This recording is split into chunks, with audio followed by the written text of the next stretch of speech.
Sir നമസ്കാരം. നമസ്കാരം. നമ്മൾ ഈ ഓണാട്ടുകര പ്രദേശത്ത് സാറിന് സംസ്കൃതത്തിലും മലയാളത്തിലും ഒരു PG ഡിഗ്രി ഉണ്ട്. തന്നെയല്ല ഈ ഒരു മേഖലകളിൽ, ഭാഷാപരമായ മേഖലകളിൽ അല്ലെങ്കിൽ കൾച്ചറൽ ഓറിയൻറ്റേഷൻ മേഖലകളിൽ സാറിന് നല്ല രീതിയിലുള്ള അറിവും മറ്റു കാര്യങ്ങളൊക്കെ കാഴ്ചവെച്ചിട്ടുണ്ട്. അപ്പോൾ സാറിൻ്റെ ഈ വിദ്യാഭ്യാസ കാലഘട്ടം ഒന്ന് പറയാമോ, എവിടേക്കായിരുന്നു? വിദ്യാഭ്യാസ കാലഘട്ടം എന്ന് പറയുന്നത് ഞാൻ ഏതാണ്ടൊരു UP സ്കൂൾ മുതൽ ഭാഷയിൽ സംസ്കൃത ഭാഷയാണ് പഠിച്ചത് എന്നുള്ളതാണ്. മലയാളം പഠിച്ചിട്ടേ ഇല്ല. ഞാൻ എൻ്റെ വീടിന് തൊട്ടടുത്ത് തന്നെയുള്ള മട്ടത്തിൽ സ്കൂളിൽ അവിടെ 5ാം ക്ലാസ് മുതൽ സംസ്കൃതം പഠിക്കുകയും തുടർന്ന് വള്ളികുന്നം സ്കൂളിൽ ഹൈസ്കൂളിൽ അവിടെയും സംസ്കൃതം തന്നെ തുടർന്ന് പഠിക്കുകയും ചെയ്തു. പിന്നീട് ആ സംസ്കൃതം തന്നെ തുടർന്ന് പഠിക്കേണ്ട ഒരു കാര്യത്തിലേക്കായിട്ട് ശാസ്താംകോട്ട ദേവസ്വം ബോർഡ് കോളേജിലാണ് പോയത്. അവിടെ 1980 മുതൽ 88 വരെ PGയും കഴിഞ്ഞിട്ടാണ് അവിടെ നിന്ന് പോരുന്നത്. അതിനുശേഷം പിന്നെ മലയാളത്തിലൊരു PG ചെയ്യുന്ന സമയത്ത് മാത്രമാണ് ഞാൻ മലയാളം ആകെ 2 വർഷം മാത്രമാണ് മലയാളം പഠിച്ചിട്ടുള്ളത്. അത് കാര്യവട്ടം യൂണിവേഴ്സിറ്റി ക്യാമ്പസിലാണ് പഠിച്ചത്. അപ്പോൾ അങ്ങനെ ഈ ഭാഷയുമായിട്ടൊന്ന് അടുത്ത് ഇടപഴകാനും ഒരു വളരെ സന്തോഷകരമായ രീതിയിൽ കാര്യങ്ങൾ മുന്നോട്ട് കൊണ്ടുപോകാനും സഹായിക്കുന്നുണ്ട്. നമ്മുടെ അധ്യാപക ജീവിതം എവിടെയായിരുന്നു തുടക്കം? ജീവിതം തന്നെ ഞാൻ ഏതാണ്ട് എൻ്റെ ഒരു 18ാം വയസ്സ് മുതൽ അധ്യാപക ജീവിതം തുടങ്ങിയെന്ന് വേണമെങ്കിൽ പറയാം. നാട്ടിൻപുറത്തുള്ള പാരലൽ കോളേജുകളിലൊക്കെ ആയിട്ട് അങ്ങനെ തുടങ്ങി. ഒരു ഔദ്യോഗിക സർക്കാർ മേഖലയിലേക്ക് പ്രവേശിക്കുന്നത് 98ലാണ്. 98 മലപ്പുറം ജില്ലയിൽ പട്ടിക്കാട് എന്ന് പറയുന്ന സ്കൂളിൽ, പട്ടിക്കാട് ഗവൺമെൻറ് ഹയർ സെക്കൻഡറി സ്കൂളിലാണ് അവിടെ സംസ്കൃത അധ്യാപകനായിട്ട് സേവനം തുടങ്ങിയത്. അതിനുശേഷം ഏതാണ്ടൊരു 10 വർഷക്കാലം കഴിയുമ്പോഴത്തേന് നമ്മുടെ അമ്പലപ്പുഴ ശ്രീകൃഷ്ണസ്വാമി ക്ഷേത്രത്തിനോട് ചേർന്ന ഗവൺമെൻറ് മോഡൽ ഹയർ സെക്കൻഡറി സ്കൂളുണ്ട്. അവിടത്തേക്ക് സ്ഥലം മാറ്റം ലഭിക്കുകയും അവിടെ വന്ന് ഏതാണ്ട് 2021 അവിടുന്ന് സേവന വിരതനാവുകയും ചെയ്തു. അതിനുശേഷവും ആ പ്രവൃത്തി ഞാൻ നിർത്തിയിട്ടില്ല. ഇപ്പോഴും ആ അധ്യാപന രംഗം തന്നെ അങ്ങനെ തുടർന്ന് പോരുന്നു. പാരലൽ കോളേജുകളിലും മറ്റ് ക്ഷേത്രങ്ങളിൽ അതുമായി ബന്ധപ്പെട്ട് നാരായണീയം പോലെയുള്ള കാര്യങ്ങൾ പഠിപ്പിക്കുകയും ഇപ്പോഴും ആ വേദഭാഷയുമായിട്ടങ്ങനെ തുടർന്ന് പോകാനായിട്ട് സന്തോഷകരമായ ഒരു സാഹചര്യം ലഭിച്ചിട്ടുണ്ട്. അന്നത്തെ കാലഘട്ടത്തിൽ സംസ്കൃതത്തിന് ഇന്നത്തേക്കാൾ പ്രാവീണ്യം കിട്ടിയിരുന്നു, അല്ലെങ്കിൽ സംസ്കൃതം ഒരു ഭാഷയായിട്ട് എല്ലാവരും പഠിക്കാൻ താല്പര്യപ്പെട്ടിരുന്നു സാർ. സംസ്കൃതം ഭാഷ, സംസ്കൃത ഭാഷയോടൊന്നും അതിന് എത്ര പ്രാവീണ്യമുണ്ട് അല്ലെങ്കിൽ അതിന് അത്രത്തോളം ഒരു പ്രചാരം സിദ്ധിച്ചിരുന്നു എന്ന് നമുക്ക് പറയാൻ കഴിയുന്നില്ല. കാരണം സംസ്കൃതം പഠിക്കാനുള്ള അവസരങ്ങളുടെ കുറവ് ഒരുപാടുണ്ട്. എല്ലാ വിദ്യാലയങ്ങളിലും സംസ്കൃതം പഠിക്കാനുള്ള അവസരമില്ല. അതുപോലെ നമ്മൾ ഉയർന്നു ചെന്ന് കഴിഞ്ഞാൽ എല്ലാ കോളേജുകളിലും ഈ സംസ്കൃതമില്ല. പക്ഷേ എന്നാൽ സംസ്കൃതം പഠിക്കാൻ താല്പര്യമുള്ള ആളുകൾ ഇത് അന്വേഷിച്ചു പോയി അതുള്ള സ്ഥലത്ത് പോയി പഠിക്കുന്ന ഒരു രീതിയാണ് നമ്മൾ കണ്ടുവരാറുള്ളത്. അതിന് കാരണം എനിക്ക് തോന്നുന്നത് ഈ സംസ്കൃത ഭാഷ ശ്രേഷ്ഠമായ ഭാഷയാണ്, വേദഭാഷയാണ്, ദേവഭാഷയാണ്. എങ്കിലും അതിനോട് ജനങ്ങൾക്കുള്ള ഒരു സമീപനം, കാരണം അവിടെ പഠിക്കുന്നത് അത് ജോലിക്ക് വേണ്ടിയാണ്. സംസ്കൃതം പഠിച്ചാൽ എത്രമാത്രം ജോലി സാധ്യതയുണ്ട് എന്നൊക്കെയുള്ള ജനങ്ങളുടെ ആ ധാരണക്കുറവ് കൊണ്ട് അതിന് അത്രത്തോളം ഒരു പ്രചാരം ലഭിക്കുന്നില്ല എന്നാണ് എനിക്ക് തോന്നുന്നത്. എന്നാൽ ഇന്ന് ഈ ഭാഷയെ സംബന്ധിച്ചിടത്തോളം പറയുകയാണെങ്കിൽ എന്നെ സംബന്ധിച്ച്, ഞാനത് തുടക്കത്തിൽ പറഞ്ഞ എനിക്ക് മലയാളം ഞാൻ പഠിച്ചിട്ടില്ല എങ്കിൽ പോലും മലയാളം ബിരുദാനന്തര ബിരുദവും മറ്റുമുള്ള ഒരാളിനേക്കാൾ ഭംഗിയായിട്ട് മലയാളം കൈകാര്യം ചെയ്യാൻ പറ്റുന്നത് സംസ്കൃത ഭാഷ അറിയുമ്പോഴാണ് എന്ന് അത് ധരിക്കുന്നു. ഇത് നമ്മുടെ നാട്ടുകാർക്ക് അല്ലെങ്കിൽ സാധാരണക്കാരിലേക്ക് നമുക്ക് എത്തിക്കാൻ സാധിക്കാത്തതായിരിക്കാം ഒരു പക്ഷേ ഇതൊരു സംസാര ഭാഷയായി വരാതിരിക്കുന്നതിനുള്ള കാരണം. ഈ നന്നേ ചെറുപ്പത്തിലെ ഞാൻ വിശ്വസിച്ചിരുന്നത് ആദ്യമേ സംസ്കൃതമാണ് മൂലഭാഷയായിട്ട് വന്നതെന്നും പിൽക്കാലത്ത് കുറച്ചും കൂടെ വായനയും മറ്റു കാര്യങ്ങളൊക്കെ കൂടിയപ്പോൾ തമിഴിലേക്ക് പോവുകയും വീണ്ടും പാണിനിയം പോലുള്ള കൃതികളെക്കുറിച്ചുള്ള അറിവുകളും അത്തരത്തിലുള്ള പുസ്തകങ്ങളുടെ പരിജ്ഞാനവും സമ്പർക്കവും കിട്ടിയപ്പോൾ എനിക്ക് വീണ്ടും സംസ്കൃതമാണോ തമിഴാണോ, അപ്പോൾ സാറിൽ നിന്ന് അതൊന്ന് അറിഞ്ഞാൽ കൊള്ളാം. സംസ്കൃതമാണോ തമിഴ് ഭാഷയാണോ പ്രാചീന ഭാഷ, അല്ലെങ്കിൽ എങ്ങനെ ഈ സംസ്കൃതത്തിൻ്റെ ഒരു കാലഘട്ടത്തെക്കുറിച്ചൊന്ന് പറയാമോ? ഇത് ആ ഒരു ചോദ്യം അത് വളരെയധികം തർക്കവിഷയമായൊരു ചോദ്യം തന്നെയാണ്. പണ്ഡിതന്മാർക്കിടയിൽ വളരെ തർക്കം നടക്കുന്ന ഒരു വിഷയമാണത്. അത് സംസ്കൃതമാണ് അതല്ല തമിഴാണ് എന്നുള്ളത്. പക്ഷേ ഞാൻ പഠിച്ചിടത്തോളം എൻ്റെ ഒരു അഭിപ്രായത്തിൽ സംസ്കൃത ഭാഷ തന്നെയാണ് പ്രാചീനമായിട്ടുള്ളത്. ഏതാണ്ട് നമ്മൾ പറയുമ്പോൾ ഒരു 5000 വർഷങ്ങൾക്ക് മുൻപ് വരെ അതിൻ്റെ സാഹിത്യം ഭാഷ അതിനു മുൻപും ഉണ്ടാവണം. ഏതാണ്ടൊരു BC 3000 എന്നൊക്കെയാണ് നമ്മളതിന് പറയുന്ന ഒരു കാലഘട്ടം. സംസ്കൃതത്തിൻ്റെ ആ ഒരു കാലഘട്ടത്തെക്കുറിച്ച് പറയുന്നത് വേദകാലഘട്ടം. അതായത് വേദം രചിക്കപ്പെടുന്ന ആ ഒരു കാലഘട്ടം എന്ന് പറയുമ്പോൾ തന്നെ BC 3000. അപ്പോൾ അത്രത്തോളം ഒരു പഴക്കം ഈ ഭാഷയ്ക്കുണ്ട് എന്നുള്ളതാണ്. അതിന് ആ ഭാഷ അതിലും മുൻപ് തന്നെ ഉണ്ടായിരിക്കണം. കാരണം നമ്മളതിനെ പറയുമ്പോൾ എന്താ പറയുന്നത്, അനാദി എന്നൊരു പദമാണ്. സംസ്കൃതം എന്നുണ്ടായി എന്ന് ചോദിച്ചാൽ നമുക്ക് വ്യക്തമായി പറയാൻ അങ്ങോട്ട് സാധിക്കാത്തതുകൊണ്ട് അനാദി ഭാഷ എന്നാണ് പറയുക. ഇതെനിക്ക് തോന്നുന്നത് ഈ ആത്മസാക്ഷാത്കാരത്തിനുള്ള മാർഗം അല്ലെങ്കിൽ അതിന് ഉള്ള അതിൻ്റെ ഒരു അന്വേഷണം, അന്വേഷണം അത് നമ്മുടെ ഋഷിമാർ നടത്തിയിരിക്കണം. ആത്മാന്വേഷണം അതിൽ നിന്ന് അതാണ് സംതൃപ്തമായ ഒരു ജീവിതത്തിന് അല്ലെങ്കിൽ ജീവിതം ധന്യമാകുന്നത് ആത്മാവിനെ സാക്ഷാത്കരിക്കുമ്പോഴാണ് എന്ന് നമ്മുടെ ഋഷിമാർക്ക് തോന്നിയതിൻ്റെ ഒരു പശ്ചാത്തലത്തിലാണ് അവരുടെ ധ്യാനം, ആ ധ്യാനാത്മകമായ അവരുടെ അറിവുകൾ, ആ അറിവിൻ്റെ ശകലങ്ങളാണ് പിൽക്കാലത്ത് വേദങ്ങളായിട്ട് നമുക്ക് ലഭിച്ചിട്ടുള്ളത് എന്നാണ്. അപ്പോൾ ആ ഒരു എന്താ പറയുക, വേദിക് ഏജ് എന്ന് തന്നെ പറയുന്നത് ഈ BC 3000 അപ്പുറത്തേക്കാണ്. എന്നാൽ നമ്മൾ പഠിച്ചിടത്തോളം തമിഴിന് അത്രത്തോളമുള്ള ഒരു പഴക്കം നമുക്ക് അവകാശപ്പെടാൻ കഴിയില്ല എന്നാണ് എനിക്ക് തോന്നുന്നത്. ഏതാണ്ട് ഒരു BC 800 എന്നൊക്കെയാണ്. അതിനകത്ത് തൊൽക്കാപ്പിയം എന്നൊക്കെ പറയുന്ന ഒരു സാഹിത്യകൃതിയാണ്. തമിഴിൻ്റെ ഒരു പ്രാചീന കൃതിയായിട്ട് നമ്മൾ കരുതുന്നത് തൊൽക്കാപ്പിയം ആണ് എന്ന് പറയുന്നു.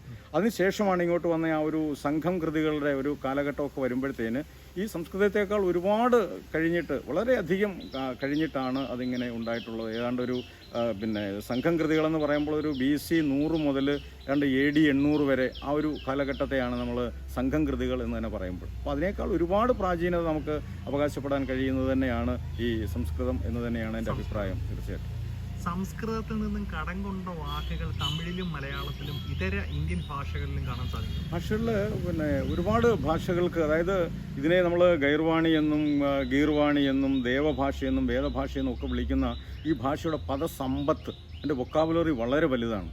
അപ്പോൾ ഇത് നമ്മൾ അതിൻ്റെ ഗോത്രം പറയുകയാണെങ്കിൽ ഇൻഡോ യൂറോപ്യൻ ഫാമിലിയാണ് സംസ്കൃതത്തിൻ്റെ ഫാമിലി എന്ന് പറയുന്നത്. അതിനകത്ത് ഒട്ടേറെ സ്പാനിഷ് പോലുള്ള ഒട്ടേറെ ഭാഷകളുടെ കൂട്ടത്തിൽ തന്നെ ഉദയം ചെയ്തതാണ് സംസ്കൃത ഭാഷയും എന്നാണ് നമ്മളങ്ങനെ കരുതുന്നത്. ഒട്ടേറെ ഭാഷകളുണ്ട്. ഇതിന് ഈ മറ്റു ഭാഷകളിലേക്കൊക്കെ ഒരുപാട് പദങ്ങൾ ഇതിന് കടം കൊടുത്തിട്ടുണ്ട് എന്ന് തോന്നുന്നു. നമ്മൾ പറഞ്ഞാൽ ഇംഗ്ലീഷ് ഭാഷയിൽ പോലും മലയാളത്തിനോട് ഏറ്റവും അടുത്ത് നിൽക്കുന്ന മലയാള ഭാഷ സാമ്യം കൂടുതൽ മലയാള ഭാഷയേക്കാൾ കൂടുതൽ ഇതിനുള്ളത് മലയാള ഭാഷയ്ക്കാണ്. പദങ്ങൾ കടം കൊടുത്തിട്ടുള്ളത് കൂടുതലും മലയാള ഭാഷയിലേക്കാണ്. ഏതാണ്ട് നമ്മൾ പറയുകയാണെങ്കിൽ നമുക്ക് ഒരാൾക്ക് പരിചയമുള്ള ഒരു 100 വാക്കുകൾ, 100 മലയാളം വാക്കുകളൊന്ന് എഴുതിയിട്ട് അതിൽ സംസ്കൃതം വാക്കുകൾ നമ്മളൊന്ന് അടയാളപ്പെടുത്താൻ തുടങ്ങിയാൽ എനിക്ക് തോന്നുന്നു ഒരു 95-ലധികവും സംസ്കൃതം വാക്കുകൾ തന്നെയാണ്. ഇപ്പോൾ ധനം, ദുഃഖം, ദയ, വിദ്യാലയം, അധ്യാപകൻ, മാതാവ്, പിതാവ്, ജലം, വായു എന്ന് വേണ്ട എങ്ങനെ നമ്മൾ നിത്യോപയോഗത്തിലുള്ള എല്ലാ പദങ്ങളും മലയാളത്തെ സംബന്ധിച്ച് സംസ്കൃതത്തിൽ നിന്ന് തന്നെ കടം കൊണ്ടിട്ടുള്ളവയാണ്.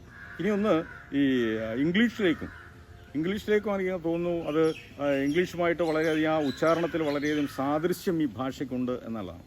ഇപ്പോൾ നമ്മൾ പിത എന്നാണ്, അച്ഛൻ എന്നുള്ളതിന് നമ്മൾ സംസ്കൃതത്തിൽ പിത എന്നാണ് പറയുക. ആ പിത എന്ന ആ പദം തന്നെയാണ് അത് ഇംഗ്ലീഷിലേക്ക് വരുമ്പോൾ ഫാദർ എന്നായി മാറുന്നത്.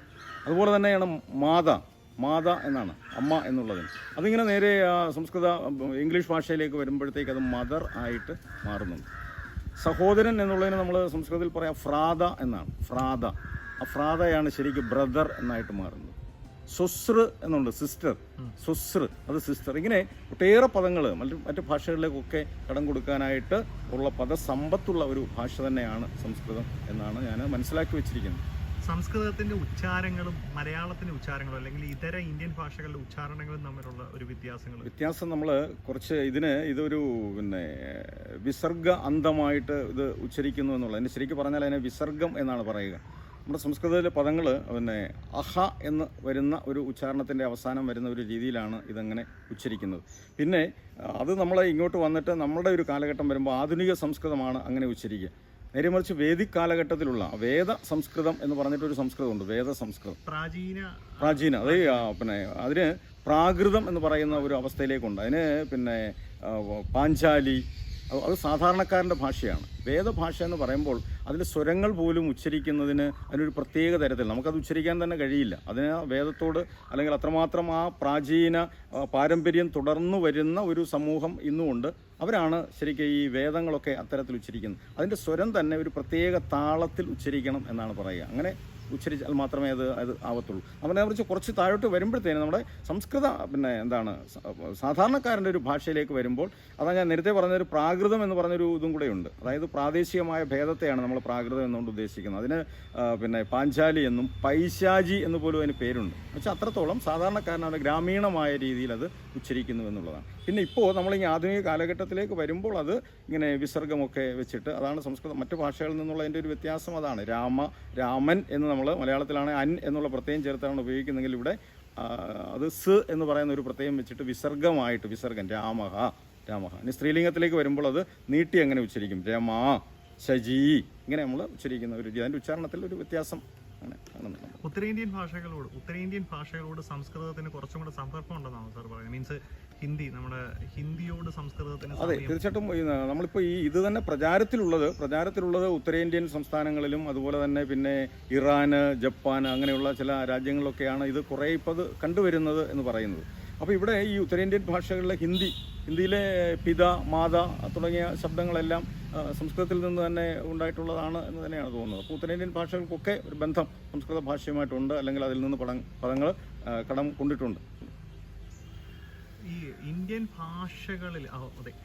ഭാഷകളിലും സംസ്കൃതത്തിന് സ്വാധീനമുണ്ട്, വൈദേശിക ഭാഷകളിലും സംസ്കൃതത്തിന് സാന്നിധ്യം കടന്നുപോയിട്ടുണ്ട്. ദേവഭാഷ എന്നുള്ള രീതിയിൽ ഒരു ഭരണഭാഷയായിട്ട് സംസ്കൃതം മാറിയത് കൊണ്ടായിരിക്കാം കുറച്ചും കൂടെ സാധാരണക്കാരിലേക്ക് സംസ്കൃതം എത്തിച്ചേർന്നില്ല. സാധാരണക്കാരിലേക്ക് എത്തിച്ചേരാൻ ഞാൻ മുമ്പേ പറഞ്ഞതുപോലെ നമ്മളിതിനെ വേദഭാഷ എന്നുള്ളത് ശരിയാണ്. പക്ഷെ ദേവഭാഷ എന്ന് പറയുമ്പോൾ ഞാനത് എൻ്റെ ഒരു അഭിപ്രായം മാത്രമായിട്ട് പറയുകയാണ്. അത് ദേവന്മാർ സംസാരിക്കുന്ന ഭാഷ എന്ന അർത്ഥത്തിലാണോ എന്നെനിക്ക് സംശയമുണ്ട്. കാരണം ദേവന്മാരെന്ന് സംസാരിക്കുന്നത് നമ്മളാരും കേട്ടിരിക്കാൻ സാധ്യതയില്ല. ദേവന്മാർ നമ്മളോട് സംസാരിക്കാനുള്ള ഒരു സാഹചര്യം, അതിനെ ഒരു അത്രത്തോളം ഉന്നതമായ, അതായത് ദേവന്മാരുടെ ആ തലത്തിലേക്ക് ഈ ഭാഷ എത്തിക്കാൻ ഒരു ശ്രേഷ്ഠത്വം അല്ലെങ്കിൽ ശ്രേഷ്ഠത അതതിന് കൽപ്പിച്ച് കൊടുക്കലായിരിക്കണം ഈ ശ്രേഷ്ഠ ഭാഷ എന്നതുകൊണ്ട് നമ്മൾ, അല്ലെങ്കിൽ ദേവഭാഷ എന്നതുകൊണ്ടൊക്കെ അത് വ്യവഹരിക്കുന്നത്. ഇത് പിന്നെ ഇത്രത്തോളം അതിനൊരു പ്രചാരം ലഭിക്കാതെ വന്നതിന് എനിക്ക് തോന്നുന്ന ഒരു പ്രധാന കാരണം അതിൻ്റെ വ്യാകരണപരമായൊരു സവിശേഷതയാണ്. നമ്മളുടെ മറ്റു ഭാഷകളെക്കാളൊക്കെ എന്തായാലും പറയാം ക്ലിഷ്ടമാണ് എന്ന് പറയാവുന്ന, അല്ലെങ്കിൽ സാധാരണക്കാരൻ അങ്ങോട്ട് പെട്ടെന്ന് ഉൾക്കൊള്ളാൻ കഴിയാത്തത്ര വ്യാകരണ ശൈലിയാണ് അതിനുള്ളത്. അപ്പോൾ അതിനകത്ത് പറയുമ്പോൾ അതിൻ്റെ വിഭക്തികൾ, അതിൻ്റെ വചനങ്ങൾ, അതുപോലെ തന്നെ അതിൻ്റെ പുരുഷന്മാർ, പ്രഥമ പുരുഷൻ, മധ്യമ പുരുഷൻ, ഉത്തമ പുരുഷൻ എന്ന് പറയുന്ന പുരുഷന്മാർ, ഇതൊക്കെ ഇംഗ്ലീഷിലുണ്ട്, ഫസ്റ്റ് പേഴ്സണും സെക്കൻഡ് പേഴ്സണും ഒക്കെ ഉണ്ടെങ്കിലും അതിൻ്റെ ആ പ്രയോഗത്തിൽ ഒരു മറ്റു ഭാഷകളിൽ നിന്നുള്ള ഒരു ഇത്തിരി കൂടി ഒരു സാധാരണക്കാരൻ അങ്ങോട്ട് ഉൾക്കൊള്ളാൻ കഴിയാത്തൊരു ബുദ്ധിമുട്ട് അതിനുണ്ട് എന്നാണ് എനിക്ക് തോന്നുന്നത്. ഇപ്പോൾ ഉദാഹരണമായി നമ്മൾ പറയുകയാണെങ്കിൽ മലയാളത്തിലെ സംബന്ധിച്ച് നമ്മൾ പറയുകയാണെങ്കിൽ പഠിക്കുക എന്ന് പറയുന്ന ഒരു ക്രിയാപദം, അതിൻ്റെ കർത്താവ് ആരായിരുന്നാൽ പോലും, കർത്താവ് ഏകവചനമായാലും ബഹുവചനമായാലും എങ്ങനെയാണെങ്കിലും പഠിക്കുക അല്ലെങ്കിൽ പഠിക്കുന്നു എന്ന് മാത്രമേ നമ്മൾ പറയാറുള്ളൂ. അവൻ പഠിക്കുന്നു, അവൾ പഠിക്കുന്നു, അങ്ങനെ പഠിക്കുന്നു. നേരെ മറിച്ച് സംസ്കൃതത്തിൽ അതിന് പറയുന്ന പഠതി എന്നാണ്. പക്ഷെ പഠതി എന്ന ക്രിയാപദം കേൾക്കുന്നതോടുകൂടി അതിൻ്റെ കർത്താവ് ആര് എന്നവിടെ ധ്വനിക്കുന്നുണ്ട്. അവൻ അല്ലെങ്കിൽ അവളായിരിക്കണം. അങ്ങനെ അവനോ അവളോ പഠിക്കുന്നെങ്കിൽ മാത്രമേ പഠതി എന്നൊരു വാക്ക് ഉപയോഗിക്കാൻ പറ്റൂ, പൂർണ്ണമാകുന്നു. നേരെ മറിച്ച് ഈ പഠിക്കുന്നത് നീ ആണെങ്കിൽ അവിടെ പഠസി എന്ന് തന്നെ ഉപയോഗിക്കണം. ഇനി ഞാനാണ് പഠിക്കുന്നതെങ്കിൽ പഠാമി എന്ന് തന്നെ പറയാം. അത് പുതിയ തലമുറയിലേക്കൊന്ന് എത്തിക്കുക എന്നുള്ളത് മാത്രമാണ് അതിനുള്ള മാർഗം എന്നെനിക്ക് തോന്നുന്നത്. അതിപ്പോൾ നമ്മൾ വിദ്യാഭ്യാസ രംഗത്ത് എല്ലാ വിദ്യാലയങ്ങളിലും സംസ്കൃത ഭാഷ ഉൾപ്പെടുത്തുന്ന അത് നമുക്കൊരു ആഗ്രഹമുണ്ട് എങ്കിൽ പോലും അതൊന്നും പെട്ടെന്ന് പ്രാവർത്തികമാകും എന്ന് തോന്നുന്നില്ല. പിന്നെ അതിനുള്ളൊരു മാർഗം, സംസ്കൃത ഭാഷ പ്രചരിപ്പിക്കാനുള്ളൊരു മാർഗം എന്ന് പറഞ്ഞാൽ മുഴുവൻ ക്ഷേത്രങ്ങളിലും പുതിയ തലമുറയ്ക്ക് അത് അങ്ങനെ വരുമ്പോൾ ഇതൊരു ക്ഷേത്രവിശ്വാസികളുടേതോ അല്ലെങ്കിൽ ഏതെങ്കിലും ഒരു മതത്തിൻ്റേത് മാത്രമാണ് എന്ന ഒരു അവസ്ഥ വരാത്ത തരത്തിൽ എല്ലാവരുടെയും കൂടാണ്, സാർവജനീനമാണ് ഈ സംസ്കൃത ഭാഷ. അതിലെ സാഹിത്യം അല്ലെങ്കിൽ അതിൻ്റെ ഉപദേശങ്ങളും നിർദ്ദേശങ്ങളും ഒക്കെ അടങ്ങിയ അതിൻ്റെ ആ സാഹിത്യം ഉൾക്കൊള്ളാൻ വേണ്ടിയിട്ട് അതല്ലെങ്കിൽ പുതിയ തലമുറയെ അതിലൂടെ ഒരു പരിവർത്തനത്തിൻ്റെ പാതയിലേക്ക് നയിക്കാൻ എന്നുള്ള ആ ഒരു സതുദ്ദേശത്തോടെ ഈ ഭാഷ കഴിയുന്ന തലങ്ങളിലൊക്കെ, അത് വിദ്യാഭ്യാസ രംഗത്താണെങ്കിൽ അങ്ങനെ, അല്ലെങ്കിൽ ആധ്യാത്മിക രംഗത്താണെങ്കിൽ അങ്ങനെ, സാമൂഹികമായിട്ടും ഏത് രീതിയിലും ആ ഭാഷയൊന്ന് പ്രചരിപ്പിക്കൽ മാത്രമാണ് ഇതിനുള്ളൊരു മാർഗം എന്നാണ് എനിക്ക് തോന്നുന്നത്. അങ്ങനെയുള്ളൊരു നല്ല കാലഘട്ടം സംസ്കൃത ഭാഷ എല്ലാ വീടുകളിലും, ഓരോ വീട്ടിലും സംസ്കൃത ഭാഷ, അല്ലെങ്കിൽ ഒരു വീട്ടിൽ ഒരു പദമെങ്കിലും ഒരു ദിവസം സംസ്കൃതം ഉച്ചരിക്കുന്ന ആ ഒരു നല്ല കാലഘട്ടം നമ്മുടെ നാട്ടിൽ എങ്ങോട്ടിറങ്ങിയാലും എവിടെ ഇറങ്ങിയാലും നമുക്ക് സംസ്കൃതം അതായത് ആ പേര് സൂചിപ്പിക്കുന്നത് പോലെ തന്നെ സംസ്കരിച്ചത്, സംസ്കൃതമാണ്. സംകൃതം അതായത് ശരിക്കും നല്ല രീതിയിൽ അല്ലെങ്കിൽ നന്മയിലേക്ക് നയിക്കാൻ വേണ്ടി ചെയ്തത്, ശുദ്ധീകരിച്ചത്, മേൽത്തരമായത് എന്നൊക്കെയാ അർത്ഥം വരുന്ന ആ സംസ്കൃതം അത് നമ്മുടെ നാടിനും അതിലൂടെ നമ്മുടെ സംസ്കാരത്തിനും ഒക്കെ നന്മ പകരുന്നൊരു നിലയിലേക്ക് പകരാൻ ഇടവരട്ടെ. അങ്ങനെ ഒരു നല്ല കാലം വരും എന്ന് നമുക്ക് പ്രത്യാശിക്കാം. സാർ ഈ പറയുന്നത് ഇതര ഭാഷകൾക്ക് കിട്ടുന്ന പ്രാധാന്യം, വിദ്യാഭ്യാസത്തിലൂടെ ഇതര ഭാഷകൾക്ക് കിട്ടുന്ന പ്രാധാന്യം സംസ്കൃതത്തിനും കിട്ടണം. ഒരു 4ാം ക്ലാസ് വരെ 5ാം ക്ലാസ് വരെയെങ്കിലും സംസ്കൃതം പോലൊരു ഭാഷ കുട്ടികൾ പഠിക്കണം. അർത്ഥവർത്ഥായ നമ്മളുടെ പഴയ പല പ്രാചീന ഗ്രന്ഥങ്ങളും, അതായത് വേദഭാഷ അതായത്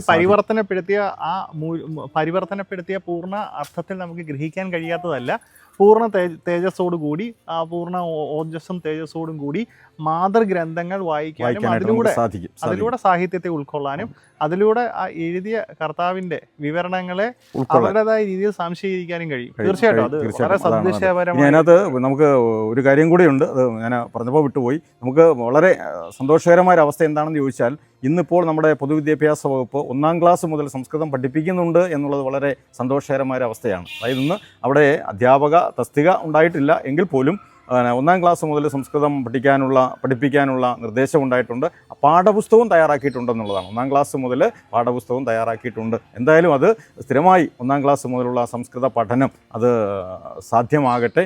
അവിടെയുള്ള അധ്യാപകർക്കുള്ള നിയമനവും കൂടെ ആയി കഴിയുമ്പോഴത്തേക്കും പിന്നെ ഒന്ന് വേണ്ടത്, ഈ ഭാഷയെ ഒരു വിഭാഗീയതയില്ലാത്ത ഒന്നാണ്. സാധാരണ ഒരു ഭാഷയെ ഉൾക്കൊള്ളുന്ന പോലെ മലയാളത്തെയോ ഇംഗ്ലീഷിനെയോ ഹിന്ദിയെയോ ഉൾക്കൊള്ളുന്നത് പോലെ ഉൾക്കൊള്ളാൻ നമ്മുടെ ജനങ്ങളും കൂടി തയ്യാറായാൽ തീർച്ചയായിട്ടും ഈ ഭാഷ പ്രചരിക്കും. അങ്ങനെ ഒരു നല്ല കാലം ഉണ്ടാകട്ടെ നമുക്ക്. തീർച്ചയായിട്ടും സാർ. വിശ്വസാഹിത്യങ്ങളുടെ പാത്രമായ ഈ ഭാഷ വരും കാലഘട്ടങ്ങളിൽ കൂടുതൽ വ്യക്തികൾ നെഞ്ചിലേറ്റാനും കൂടുതൽ ആൾക്കാർ ഒരു സംസാര ഭാഷയായിട്ട് അല്ലെങ്കിൽ വ്യവഹാര ഭാഷയായിട്ട് കൊണ്ടുപോകാനും കഴിയട്ടെ.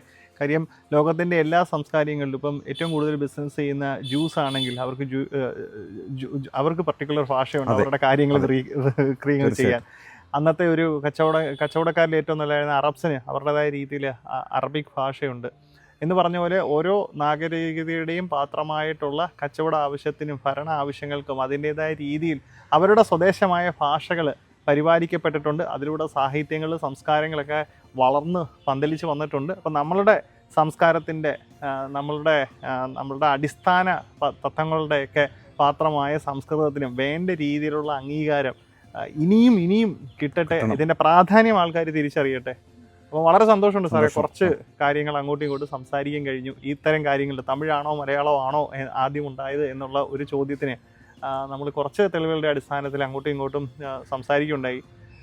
ബൃഹത് ഭാഷ എന്ന് പറയുന്നത് സംസാരിക്കുന്ന മാത്രമല്ല, നമ്മളുടെ വികാരങ്ങളെ അങ്ങോട്ടും ഇങ്ങോട്ടും പൂർണ്ണ തോതിൽ കൈമാറ്റം ചെയ്യാനുള്ള വ്യാകരണത്തോടെ ഉപകരിക്കുന്നതിനെ മാത്രമേ വ്യക്തമായ ഭാഷ അല്ലെങ്കിൽ ശ്രേഷ്ഠ ഭാഷ എന്നുള്ള രീതിയിൽ നമുക്ക് കാണാനും അതിനെ ദർശിക്കാനും സാധിക്കത്തുള്ളൂ. അത്തരത്തിൽ ഏറ്റവും പ്രാചീനമായ പാണിനിയുണ്ട് കേരള പാണി. നമുക്ക് ശരിക്കും പറഞ്ഞാൽ ഒരു വ്യാകരണം അതിനൊരു ചിട്ടയായ ഒരു വ്യാകരണം അത് നമ്മൾ പറഞ്ഞതിൻ്റെ ഇടയ്ക്ക് അദ്ദേഹത്തിൻ്റെ പേര് പറയാതെ പോകാന്ന് പറഞ്ഞാൽ സംസ്കൃതത്തെ സംബന്ധിച്ച് പാണിനി, അതുപോലെ തന്നെ അദ്ദേഹം വിട്ടുപോയിട്ടുള്ള ചില കൂട്ടിച്ചേർക്കലുകൾ വരുത്തിയത് പതഞ്ജലി, പാണിനി, വരരുചി, പതഞ്ജലി, ഇവർ മുനിത്രയം എന്നാണ് അറിയപ്പെടുന്നത്. അപ്പോൾ ശരിക്കും പറഞ്ഞാൽ ഒരു അക്ഷരമാലാ ക്രമം മുതൽ ഇന്ന് നമ്മൾ ഉപയോഗിക്കുന്ന സംസ്കൃതത്തിൻ്റെ വ്യാകരണം നമുക്ക് ചിട്ടപ്പെടുത്തി തന്നത് ആ പാണിനി എന്ന് പറയുന്ന മഹർഷിയാണ്. അപ്പോൾ ആ ഒരു അവസ്ഥയിലേക്ക് അദ്ദേഹത്തിൻ്റെ ആ ചിട്ടയായ വ്യാകരണ രീതിയിലൂടെ തന്നെ ഈ ഭാഷ നമുക്ക് സാധാരണ ജനങ്ങളിലേക്ക് എത്തണം. അപ്പം നമുക്കും പരിശ്രമിക്കാം, പ്രാർത്ഥിക്കുകയും ചെയ്യാം ഈ ഒരു ഭാഷ മുന്നോട്ട് വരാനായിട്ട്. നന്ദി, നമസ്കാരം.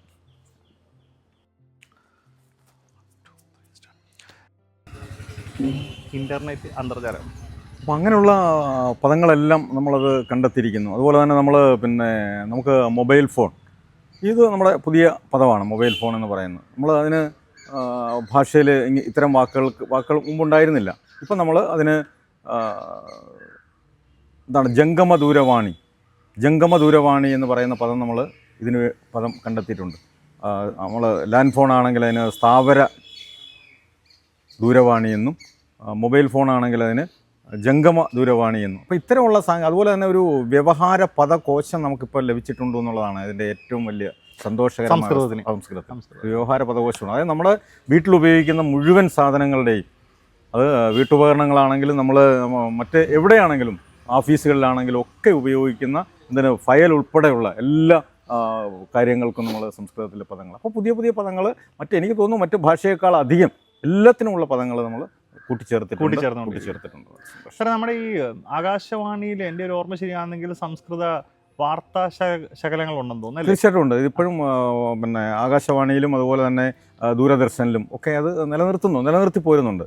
നമ്മൾ രാവിലെ ആണെങ്കിൽ നമുക്ക് പ്രാദേശിക വാർത്തയ്ക്ക് മുൻപും പ്രാദേശിക വാർത്തയ്ക്ക് ശേഷം, രാവിലെ ആണെങ്കിൽ പ്രാദേശിക വാർത്തയ്ക്ക് ശേഷം, വൈകുന്നേരത്താണെങ്കിൽ പ്രാദേശിക വാർത്തയ്ക്ക് മുമ്പ് ഇപ്പോഴും സംസ്കൃത വാർത്ത. അപ്പോൾ അവിടെ ഇത് നിലനിർത്തുന്നുണ്ട്. സംസ്കൃതത്തിൽ അതുപോലെ തന്നെ മറ്റ് പരിപാടികൾ സംസ്കൃതം സുഭാഷിതം. നമ്മൾ ആകാശവാണിയുടെ പ്രത്യേകത എന്ന് പറഞ്ഞാൽ നമ്മൾ രാവിലെ തന്നെ സംസ്കൃതം കേട്ടാണ് ഉണരുന്നത് തന്നെ. അത് തന്നെ വൈകുന്നേരം രാത്രിയിൽ 11:05 ആകാശവാണി അവസാനിക്കുന്നതും ഈ പറഞ്ഞ ഒരു സുഭാഷിതത്തോടു കൂടിയാണ്. അവിടെ അത് കേൾക്കുമ്പോൾ തന്നെ നമുക്ക് ആദ്യത്തെ വാക്ക് തന്നെ സുഭാഷിതം, സംസ്കൃതം പദം കേട്ടാണ് നമ്മൾ ഉണരുകയും ഉറങ്ങുകയും ചെയ്യുന്നത്. വളരെ സന്തോഷം. സാർ, സംസ്കൃതവും ഈ ക്ഷേത്ര കലകളും തമ്മിൽ എന്തെങ്കിലും ബന്ധമുണ്ടോ? അല്ലെങ്കിൽ കൂടി പിണഞ്ഞു കിടക്കുന്ന കലാരൂപങ്ങൾ സംസ്കൃതത്തിന് സംഭാവനയായിട്ട് ഒക്കെ വന്നിട്ടുണ്ടോ? തീർച്ചയായിട്ടും അത് ക്ഷേത്രകലകൾ സംസ്കൃതത്തിൽ ഉണ്ടോ എന്നല്ല, ക്ഷേത്രകലകൾ ഏതാണ്ട് അധികവും സംസ്കൃതത്തിൽ തന്നെയാണുള്ളത്. അപ്പോൾ നമുക്ക് സോപാന സംഗീതം എന്ന് പറയുമ്പോൾ ജയദേവ കൃതിയാണ്. ജയദേവ കൃതിയായ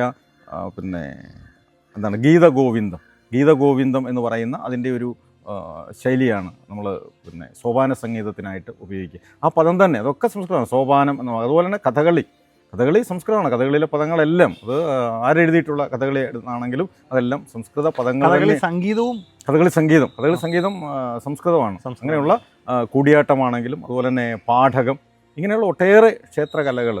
അത് ചാക്യാർകൂത്തിലാണെങ്കിൽ പോലും അതിൻ്റെ വ്യാഖ്യാനം മലയാളത്തിലാണ്. അതായത് വളരെ രസകരമായി ചാക്യാർ അതിൻ്റെ വ്യാഖ്യാനം നൽകുന്നു ആളുകളെ ആകർഷിക്കാൻ വേണ്ടി. എങ്കിലും അതിൻ്റെ പദങ്ങൾ, സംസ്കൃത പദ്യം അല്ലെങ്കിൽ അതിൻ്റെ ഏതെങ്കിലും പദങ്ങൾ എടുത്ത് വെച്ചിട്ടാണ് അതിനെ വളരെ തന്മയത്തോടു കൂടി അതിൻ്റെ മലയാള വ്യാഖ്യാനം ചാക്യാർ നൽകുന്നത്. അപ്പോൾ ക്ഷേത്രത്തിലെ ക്ഷേത്രകലകൾ നമുക്ക് സംസ്കൃതത്തിൻ്റെ ആഭിമുഖ്യമുള്ളവ തന്നെയാണ് എന്ന് നമുക്ക് പറയാനായിട്ട് സാധിക്കും. ഒരു കാലഘട്ടത്തിലെ ഭരണഭാഷയും ദേവഭാഷയും അല്ലെങ്കിൽ ഒരു പണ്ഡിതന്മാരുടെ ഭാഷ എന്ന് പറയുന്നത് തന്നെ ഒരുപക്ഷെ സംസ്കൃതത്തിൽ ഊന്നിക്കൊണ്ടായിരിക്കാം മുന്നോട്ട് പോയിരുന്നത്, അല്ലേ? തീർച്ചയായിട്ടും.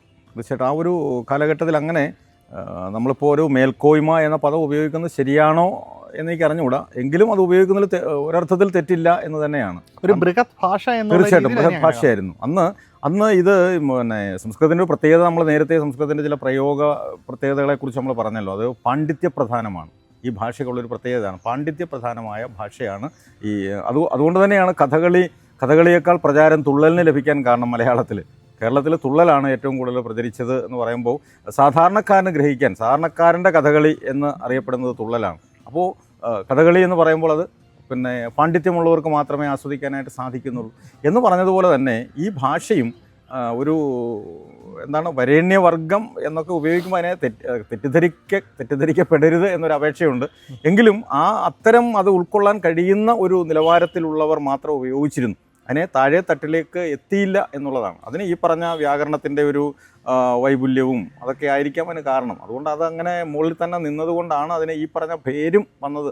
ദേവഭാഷയെന്നോ അല്ലെങ്കിൽ അങ്ങനെയൊക്കെയുള്ള പേര് വന്നതും അതുകൊണ്ടൊക്കെ ആയിരിക്കാം അതിൻ്റെ ഭാഷ. അത്ര നമ്മുടെ ഈ ആശാൻ ഉള്ളു കൊള്ളത്തുള്ളൂ അവരുടെയൊക്കെ ഈ സാഹിത്യ കൃതികൾക്ക് മലയാളത്തിൽ ഒരുപാട് സ്ഥാനങ്ങൾ കിട്ടിയിരുന്നല്ലോ. ഒരു പക്ഷേ ഇവരൊക്കെ സംസ്കൃതത്തിലും പ്രാവീണ്യമുള്ളവർ ആയിരിക്കാമല്ലോ. എല്ലാവരും മലയാളത്തിലെ കവികളെല്ലാം, അതായത് എഴുത്തച്ഛൻ മുതൽ ഇങ്ങോട്ട് നോക്കിക്കഴിഞ്ഞാൽ, അവരുടെ മലയാളത്തിലെ ഏത് മഹാകവികളുടെ സാഹിത്യ കൃതികളെടുത്ത് നോക്കിക്കഴിഞ്ഞാലും അതിലൊക്കെ ഒരു സംസ്കൃത പ്രചുരം ആണ് എന്ന് തന്നെ നമുക്കത് പറയാനായിട്ട് സാധിക്കും. എഴുത്തച്ഛൻ കിളിപ്പാട്ട് എന്ന് പറയുന്ന രീതിയിലാണ് എഴുത്തച്ഛൻ്റെ കവിതകൾ നമ്മൾ അറിയപ്പെടുന്നത്. കിളിപ്പാട്ട് എന്ന് പറയുന്ന ഒരു പ്രസ്ഥാനത്തെ പരിചയപ്പെടുത്തുന്നത് മലയാള ഭാഷയുടെ പിതാവായ എഴുത്തച്ഛനാണ്. പക്ഷേ എഴുത്തച്ഛൻ കിളിപ്പാട്ട് ഇങ്ങനെ അങ്ങോട്ട് പറഞ്ഞു വരുന്ന കൂട്ടത്തിൽ ചില സ്ഥലങ്ങളിൽ എത്തിക്കഴിഞ്ഞാൽ എഴുത്തച്ഛൻ കുറേ നേരത്തേക്ക് മലയാളം തന്നെ ഉപയോഗിക്കില്ല എന്നുള്ളതാണ്. അതിങ്ങനെ സംസ്കൃതം തന്നെ. നമുക്ക് ഒത്തിരി ഉദാഹരണങ്ങൾ പറയാനായിട്ട് സാധിക്കും. ഭാഗവതം എഴുത്തച്ഛൻ്റെ കിളിപ്പാട്ടിൽ വരുന്നതാണ്. അതിനകത്ത് നമ്മൾ പ്രഹ്ലാദൻ്റെ കഥകൾ ഇങ്ങനെ പറഞ്ഞു വരുന്ന കൂട്ടത്തിൽ ഒരു പ്രഹ്ലാദ സ്തുതിയുണ്ട്. ആ പ്രഹ്ലാദ സ്തുതി സംസ്കൃതമാണ്. അവിടെ മലയാളം എന്ന് പറയുന്ന കുറേ നേരത്തേക്ക്, ദുർജഡിം എന്ന് പറഞ്ഞ് തുടങ്ങുന്ന ഒരു പ്രഹ്ലാദ സ്തുതി കുറേ അധികം നേരത്തേക്ക് എഴുത്തച്ഛൻ മലയാളമേ പറയുന്നില്ല എന്നുള്ളതാണ്. അതുപോലെ തന്നെയാണ് ആശാനായാലും ഉള്ളൂരായാലും വള്ളത്തോളായാലും അവരുടെയൊക്കെ കൃതികൾ നമ്മൾ എടുത്ത് നോക്കിക്കഴിഞ്ഞാൽ ഒരു ശ്ലോകത്തിൽ സംസ്കൃത പദമില്ലാത്ത ഒരു ശ്ലോകം അതിനകത്ത് ഇല്ല എന്ന് തന്നെ നമുക്ക് പറയാനായിട്ട് സാധിക്കും. അവരൊക്കെ ഈ പറഞ്ഞ പുരാണങ്ങളുമായിട്ട് അല്ലെങ്കിൽ സംസ്കൃത സാഹിത്യവുമായിട്ട് അവർക്ക് വളരെയേറെ ബന്ധമുണ്ടായിരുന്നു എല്ലാ കവികൾക്കും. ഈ ക്ഷേത്രകലകളിൽ നിന്ന് വിഭിന്നമായിട്ട് അല്ലെങ്കിൽ ഈ പദ്യോവാദ്യങ്ങളിൽ നിന്നൊക്കെ വിഭിന്നമായിട്ട് സംസ്കൃതത്തിൻ്റെതായ നാടകങ്ങൾ, സംസ്കൃതത്തിൻ്റെതായ മറ്റ് അരങ്ങുകൾ ഏതൊക്കെയാണ് സാറേ? സംസ്കൃതത്തിൻ്റെ അരങ്ങൾ പിന്നെ നാടകത്തിൻ്റെ തന്നെ അരങ്ങൾ സംസ്കൃതത്തിനുണ്ടോ എന്നുള്ള സംസ്കൃതത്തിലേത് പിന്നെ നമ്മൾ ഈ അടുത്ത കാലത്ത് തന്നെ നമുക്കറിയാം പിന്നെ കാവാലം നാരായണ പണിക്കർ, അദ്ദേഹം പിന്നെ യശസ്വരീയനായി. പിന്നെ എങ്കിലും അദ്ദേഹത്തിൻ്റെ പിന്നെ എന്താ കർണഭൂഷണം, ഭാസൻ്റെ കർണഭൂഷണം എന്ന് പറയുന്ന ഒരു കർണഭാരം ആ കർണഭാരം എന്ന് പറയുന്ന ആ നാടകം നമ്മൾ മോഹൻലാലും പിന്നെ മുകേഷും ഒക്കെയാണ് അതിനകത്ത് അഭിനയിച്ചിട്ടുള്ളതെന്ന് പറഞ്ഞു. അപ്പോൾ വളരെ അത് നമുക്കൊക്കെ പിന്നെ ഒരു പ്രചാരം, മലയാളത്തിലേക്ക് ഒരു പ്രചാരം ലഭിക്കുന്നതിന് വേണ്ടി തന്നെ അത് മലയാളികളുടെ മുമ്പിലേക്ക് വളരെ ലളിതമായ തരത്തിൽ പിന്നെ അതിനെ അവതരിപ്പിച്ചു എന്നുള്ളതാണ്. പിന്നെ അതുപോലെ തന്നെ കൂടിയാട്ടം അതൊക്കെ ഇപ്പം പിന്നെ എന്താ നമ്മൾ പറയുക, പിന്നെ യുവജനോത്സവങ്ങളിൽ, അത് സ്കൂളിലായാലും കോളേജിലായാലും യുവജനോത്സവങ്ങളിലൊക്കെ സംസ്കൃത ഭാഷയ്ക്കൂടെ പ്രാതിനിധ്യം കൊടുക്കുന്ന തരത്തിലേക്ക് പിന്നെ പാഠകമുണ്ട് അവിടെ. അതുപോലെ തന്നെ ചാക്യാർ കൂത്തുണ്ട്, പിന്നെ ഈ പറഞ്ഞ സോപാന സംഗീതം തന്നെയുണ്ട്, പിന്നെ അതിനെ അഷ്ടപതി എന്നാണ് അതിനെ കലാരംഗത്ത് തന്നെ പറയുക, അഷ്ടപതിയുണ്ട്. പിന്നെ ഈ പറഞ്ഞ കൂടിയാട്ടം അത് തന്നെ നമ്മൾ സംസ്കൃതത്തിൽ അതിന് മിളിത്വ നടനം എന്നാണ് പറയുക, ഒന്നിച്ചിങ്ങനെ അഭിനയിക്കുന്നുണ്ട്, കൂടി ആടുന്നത് കൊണ്ട് കൂടിയാട്ടം. അങ്ങനെ കലാരംഗത്തും അതിന് നല്ല പ്രോത്സാഹനമാണ് ലഭിച്ചുകൊണ്ടിരിക്കുന്നത്. ഈ കൊങ്കിണി പോലുള്ള ഭാഷകൾ അല്ലെങ്കിൽ പല ഭാഷകളിലും അതിൻ്റേതായ സംഗീതങ്ങൾ, പുതിയ പാട്ടുകൾ അങ്ങനെയൊക്കെ കാണും. സംസ്കൃതത്തിലും അത്തരത്തിലുള്ള പാട്ടുകളോ മറ്റു കാര്യങ്ങളോ ഈ കലകളുമായിട്ട് അല്ലെങ്കിൽ ഇത്തരം ക്ഷേത്രകലകളുമായിട്ട്, ഇത്തരം കൾച്ചറൽ എന്തൂസിയസിൽ നിന്ന് വിഭിന്നമായിട്ടുള്ള എന്തെങ്കിലും പാട്ടുകളോ മറ്റോ ഒക്കെ? തീർച്ചയായിട്ടും ഉണ്ട്. നേരത്തെ ഉണ്ടായിരുന്നത് ഈ മഹാകവികളുടെയൊക്കെ പിന്നെ പദ്യശകലങ്ങളോ അല്ലെങ്കിൽ അവരുടെ കാവ്യങ്ങളോ ഒക്കെയാണ് നമ്മളത് ഇതിനെ ഉപയോഗിച്ചിരുന്നതെങ്കിൽ ഇപ്പം അങ്ങനെയല്ല. ഇപ്പം പിന്നെ സിനിമാ ഗാനങ്ങൾ തന്നെ സംസ്കൃതത്തിൽ നമുക്ക് അതിൽ എത്ര മലയാളികൾക്കത് അറിയാം എന്നെനിക്ക് സംശയമുണ്ട്. ജാനകി ജാനേ എന്ന് തുടങ്ങുന്നത് എനിക്ക് തോന്നുന്നത് യൂസഫ് അലി കച്ചേരി ആണോ എന്ന് സംശയമുണ്ട്. പിന്നെ അദ്ദേഹത്തിൻ്റെ ആ ഗാനം ജാനകി ജാനേ എന്ന് തുടങ്ങുന്ന ആ സിനിമാ ഗാനത്തിൽ മലയാള പദങ്ങളില്ല എന്നുള്ളതാണ്. പക്ഷെ നമ്മളത് മലയാള സിനിമാ ഗാനം എന്നുള്ള രീതിയിലാണ് നമ്മളത് കേട്ടുകൊണ്ടിരിക്കുന്നത്. പക്ഷെ അതിനകത്ത് മലയാള പദങ്ങളില്ല, മുഴുവൻ സംസ്കൃത പദങ്ങൾ തന്നെയാണുള്ളത്.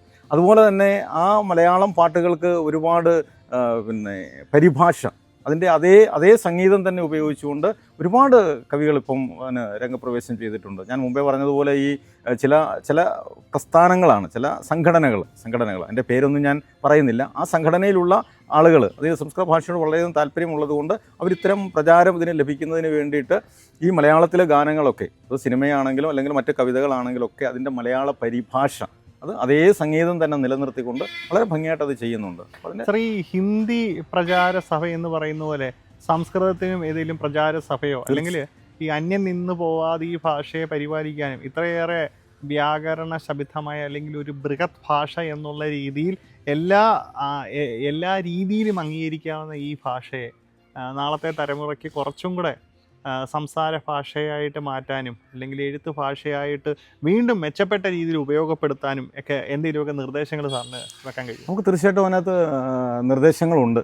ഇപ്പോൾ പിന്നെ നമുക്ക് ഒരു സന്തോഷകരമായൊരു അവസ്ഥ എന്ന് പറയുന്നത് സംസ്കൃതത്തെ ഒന്ന് പുനർജനിപ്പിച്ച് അല്ലെങ്കിൽ അതിനൊരു എന്താ പറയുക, പുനർജനി അല്ലെങ്കിൽ ഒരു പുതുജീവൻ നൽകുന്ന തരത്തിലേക്ക് പുതിയ തലമുറയ്ക്ക് നൽകുന്നതിന് വേണ്ടിയിട്ട് നമ്മൾ മുമ്പേ പറഞ്ഞതുപോലെ ഭാഷയിലെ പുതിയ പദങ്ങൾ അങ്ങനെ കൂട്ടിച്ചേർത്തും അതുപോലെ തന്നെ പ്രസിദ്ധീകരണങ്ങൾ ഉണ്ടാവുകയും അങ്ങനെയൊക്കെ പറഞ്ഞിട്ട് അതിനെ അങ്ങനെ പിന്നെ പരിപോഷിപ്പിച്ച് കൊണ്ടുവരുന്നുണ്ട്. പക്ഷേ ഇത് കൂടുതലൊരു പ്രചാരത്തിലേക്ക് എത്തണം എങ്കിൽ എനിക്ക് എൻ്റെ ഒരു വ്യക്തിപരമായൊരു നിർദ്ദേശം എന്താണെന്ന് ചോദിച്ചാൽ, ഇപ്പം പിന്നെ ഭാഷ പ്രചരിക്കണമെങ്കിൽ അത് സംസാരിച്ചെങ്കിൽ മാത്രമേ അത് സംസാര ഭാഷയായി മാറണം. എനിക്ക് തോന്നുന്നു കേരളത്തിൽ അങ്ങനെ സംസാരിക്കുന്ന സ്ഥലങ്ങളില്ല. പക്ഷേ കർണാടകത്തിൽ മത്തൂർ എന്ന് പറയുന്ന ഒരു ഗ്രാമം തന്നെയുണ്ട്. ഞാൻ ആ ഗ്രാമത്തിൽ പോയിട്ടുണ്ട്. നമുക്ക് വളരെ സന്തോഷകരമായ ഒരു അവസ്ഥ അവിടുത്തെ ഒരു അഗ്രഹാരത്തിൽ അങ്ങനെ അവരുടെ വീടുകളിൽ ഇങ്ങനെ സഞ്ചരിക്കുന്ന സമയത്ത് അവരൊക്കെ പരസ്പരം ആ വീടുകളിലുള്ള ആളുകൾ പരസ്പരം സംസ്കൃതത്തിൽ അങ്ങനെ സംസാരിക്കുന്നത് കേൾക്കുമ്പോൾ നമുക്ക് വളരെയധികം സന്തോഷകരമായൊരു അവസ്ഥ ഉണ്ടാകുന്നുണ്ട്. അപ്പോൾ അതുപോലെ തന്നെ പിന്നെ രാജസ്ഥാനിലും അതുപോലെ ഒരു ഗ്രാമമുണ്ട് എന്നാണ് ഞാനിങ്ങനെ വായിച്ച് അറിഞ്ഞിട്ടുള്ളത്. അപ്പോൾ ഇങ്ങനെ സംസ്കൃതം സംസാരിക്കുന്ന കുറച്ച് ഗ്രാമങ്ങളുണ്ട്. അപ്പോൾ സംസാരിച്ചാൽ മാത്രമേ ഏതൊരു ഭാഷയും എന്നതുപോലെ സംസ്കൃതവും വളരുകയുള്ളൂ. അതുകൊണ്ട് നമ്മളിതിനു വേണ്ടി ഒരു പ്രചാരം എന്നുള്ള രീതിയിൽ ചെയ്യേണ്ട പിന്നെ ഒരു നിർദ്ദേശം അല്ലെങ്കിൽ എൻ്റെ ഒരു അഭിപ്രായം എന്ന് പറയുന്നത്, നമ്മൾ ഭാഷ ഒന്ന് പ്രചരിപ്പിക്കണം. ഭാഷ പ്രചരിപ്പിക്കണമെങ്കിൽ ആ ഭാഷയുടെ പ്രത്യേകത എന്താണ്? ഇപ്പോൾ നമ്മൾ ഞാൻ എടുത്തു പറയുകയാണ്, നമ്മൾ സപ്താഹം പോലെയുള്ള കുറേയധികം ചടങ്ങുകൾ, ക്ഷേത്ര സംബന്ധമായ കാര്യങ്ങളും മറ്റുമൊക്കെ നടത്താറുണ്ട്. അവിടെ നമ്മൾ കുറേ കഥകൾ പറഞ്ഞ് സമയം ചെലവഴിക്കുന്നു എന്നാണ് എനിക്ക് തോന്നിയിട്ടുള്ളത്. ഞാനത് കേട്ടിട്ടുള്ളിടത്തെല്ലാം കുറേയധികം കഥകൾ, അതിലെ ശ്രീകൃഷ്ണനും കുചേലനും അല്ലെങ്കിൽ അങ്ങനെയുള്ള ആളുകളുടെയൊക്കെ കുറച്ച് കഥകൾ, അവിടെ രുക്മിണി സ്വയംവരം എന്നൊക്കെ പറഞ്ഞ് ചടങ്ങ് നടത്തും. ഇങ്ങനെ ശ്രീകൃഷ്ണൻ്റെയും കുചേലൻ്റെയും ഒക്കെ കഥകൾ പഠിക്കാനാണെങ്കിൽ നമുക്ക് ഈ സപ്താഹം പോലെയുള്ള വലിയ ചടങ്ങുകൾ, പൈസ ചിലവാക്കിയുള്ള വലിയ ചടങ്ങുകൾ നമുക്ക് സംഘടിപ്പിക്കേണ്ട കാര്യമില്ല. അതിന് നമ്മൾ മറ്റ് കഥാപുസ്തകങ്ങൾ എന്തെങ്കിലുമൊക്കെ വായിച്ചാൽ മതി. അവിടെ ഇത്രയും ദിവസം മെനക്കെട്ടത് ചെയ്യുകയാണെങ്കിൽ ആ ഭാഗവതം അല്ലെങ്കിൽ ഏത് കൃതിയാണോ അവിടെ അത് നമ്മൾ ചർച്ചയ്ക്ക് വിധേയമാകുന്നത്, അതൊന്ന് എടുത്തിട്ട് അതിൻ്റെ സാഹിത്യം എന്താണ്, അതായത് 7 ദിവസം വന്നിരുന്ന് സ്ഥിരമായിരുന്ന് കേൾക്കുന്നവരിൽ നിന്ന് 4 പേർക്കെങ്കിലും, ഏറ്റവും കുറഞ്ഞത് ഒരാളിനെങ്കിലും ഈ ഭാഷ ഉപയോഗിക്കാനുള്ള ഒരു കഴിവ് നേടിക്കൊടുക്കത്തക്ക തരത്തിൽ അതിന് സമർത്ഥരായിട്ടുള്ള ആളുകൾ, ഞാൻ ആ രംഗത്ത് നിലനിൽക്കുന്ന ആചാര്യന്മാരെയോ അല്ലെങ്കിൽ അവരെ ഒന്നും കുറച്ച് കാണുകയല്ല, അവരൊക്കെ ആ രംഗത്ത് പിന്നെ ഈ കഥകളും മറ്റും പ്രചരിപ്പിക്കുന്നതിൻ്റെ കൂടെ തന്നെ ആ ഭാഷയും കൂടി, അതിൻ്റെ തലങ്ങൾ, ആ ഭാഷയുടെ സാഹിത്യമാണെങ്കിലും അതിൻ്റെ വ്യാകരണപരമായ പ്രത്യേകതയാണെങ്കിലും അതൊരു സംസാര തലത്തിലേക്ക് അല്ലെങ്കിൽ നമ്മൾ നിത്യ ജീവിതത്തിലേക്ക് അതൊന്ന് കൊണ്ടുവരാൻ പറ്റുന്ന ലളിതമായ ഉപാധികൾ ഈ ഒരു രീതിയിൽ ആ കാവ്യത്തെ ഒന്ന് പരിചയപ്പെടുത്താനായിട്ട് ഒന്ന് ശ്രമിച്ചു കഴിഞ്ഞാൽ കൂടുതൽ ഇവിടെ ഇപ്പോൾ നമുക്ക് ഒരു എന്താ പറയുക, സനാതനധർമ്മം എന്നാണ് ഹിന്ദു എന്ന് നമ്മൾ പറയുന്നെങ്കിലും ഹിന്ദു ഒരു മതമാണ് എന്നല്ല ഞാൻ പഠിച്ചിട്ടുള്ളതും കേട്ടിട്ടുള്ളതും, അതൊരു സംസ്കാരമാണ് എന്നാണ് പറയുന്നത്. ശരിക്കും പറഞ്ഞാൽ ഇൻഡൂസ് എന്ന് പറയുന്ന INDUS, നമ്മൾ ഇൻഡസ് എന്നുള്ളത് ഇൻഡൂസ് എന്നും അത് അങ്ങനെ ഉച്ചരിക്കുന്നത് കൊണ്ട് ആ ഇൻഡസിൻ്റെ, അതായത് സിന്ധുവിൻ്റെ നാട്ടിലെ ആളുകൾ എന്ന അർത്ഥത്തിൽ നമ്മളെ ഇൻഡൂസ് എന്ന് വിളിച്ച് അങ്ങനെ ഒരു രീതിയിൽ എന്നൊരു ധർമ്മം ഉണ്ടായതാണ്. അതായത് ആ നദീതട സംസ്കാരത്തിൻ്റെ ഭാഗമായിട്ട് നമുക്ക് കിട്ടിയൊരു പദമാണ് എന്നാണ് പറയുന്നത്. പുരാണങ്ങളിലൊന്നും, ഞാൻ ഇത്രയും കാലം സംസ്കൃതം പഠിച്ച ഗ്രന്ഥങ്ങളിലൊന്നും ഹിന്ദു എന്നൊരു പദം കണ്ടിട്ടില്ല. അവിടെ അതിന് പകരം ആ അർത്ഥത്തിൽ വ്യവഹരിക്കുന്ന ഒരു പദം എന്താണെന്ന് ചോദിച്ചാൽ സനാതനം എന്നാണ്. സനാതനധർമ്മം, അതാണ് ഹിന്ദു മതം എന്ന് നമ്മൾ ഇന്ന് പറയുന്നതിനെ സനാതനധർമ്മം എന്നാണ് അതിന് അവിടെ വ്യവഹരിച്ച് കാണുന്നത്.